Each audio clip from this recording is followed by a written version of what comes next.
Ngayong araw ay March 23, 2025.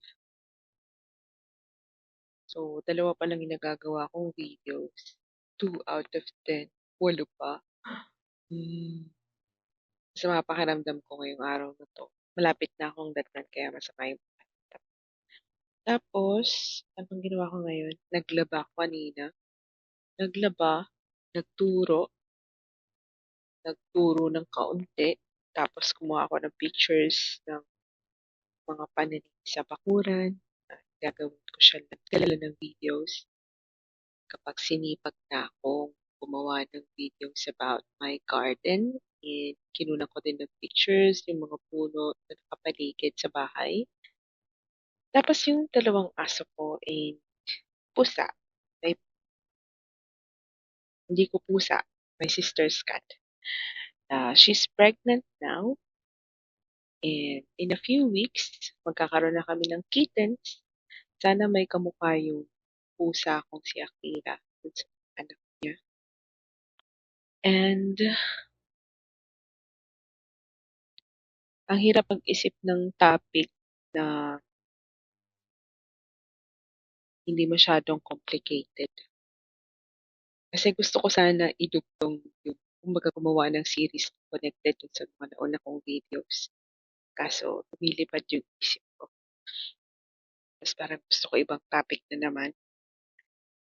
And gusto ko gumawa ng mga long form videos. Ang exhausting gumawa ng mahabang videos kasi nga kailangan mo mag-isip. Mag-isip ng bongga. And ano pa ba? Ah, humihingi ako ng tulong kay Gemini sa paghatol dun sa mga scripts na ginagawa ko kasi nga baka mamaya against sa rules ng YouTube. Eh, gusto ko sana mag-cover ng mga topics na hindi basta-basta pinag-uusapan eh kaso kailangan ko mag-ingat sa pananalita.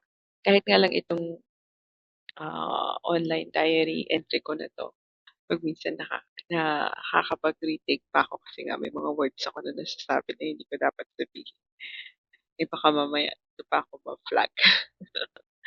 And may pinapanood akong Korean drama ngayon, Phantom Lawyer. Gusto ko yung actor, nakakatuwa siya. Bida rin. Tapos ang pogi niya, bida rin siya sa hospital playlist. So, pag mahilig kayo sa K-drama, alam niyo yung sinasabi ko. Hindi kasi ako magaling magbumigkas ng mga pangalan nila eh. So, hindi ko na lang sasabihin yung pangalan. Tapos ano pa ba? Ah,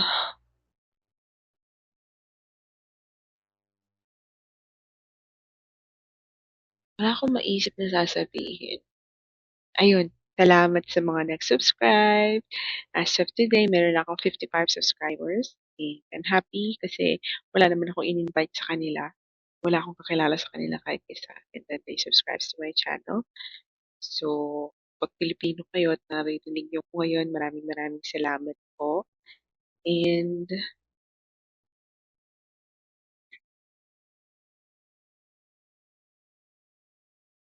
ang ang hirap pala maabot ng 4,000 watch hours na yun. Kasi pag sinabi si 700 hours sa isang buwan, so yung 700, so halos 6 months siya. Mahigit 5 buwan siyang, 5 buwan na tuloy-tuloy na panonood ng videos para ma-reach 4,000 hours. Ang dami. So, hopefully, maabot ko rin siya after a while. Sana wag naman umabot ng isang taon at sana naman wala akong violation. Wala naman sana maging hadlang para ma-monetize ang aking channel. So, this channel, gusto ko siyang gawing retirement fund. Sana. So, sana walang problema. Gusto ko siya maging educational channel. Gusto kong maging professional sa paggawa ng educational content. Kasi nga, gusto kong karirin ng pagiging teacher. Eh, parang training ground ko to and at the same time, natututo ako dun sa paggawa, mga ginagawa ko. Tapos nagagamit yung utak ko and nagkakaroon ako ng connection or community sa mga tao nagbabasa. Kasi even though wala nung nag-comment, the fact na may nakikinig, tapos halimbawa nakikita ko tumataas yung isip ko, okay, may nakaka-relate. And at the same time, may mga personal na bagay na hindi ko pwedeng i-share, masyadong complicated. So, gagawin ko na lang siyang content na neutral, even though based sa aking experience. So, hindi naman lahat. Yung iba talaga example lang. Konektado talaga sa tunay ko. Okay. So, I think that's it for now. Kasi marami pa akong kailangan magsasaing pa ako. And I also have a class in a few minutes.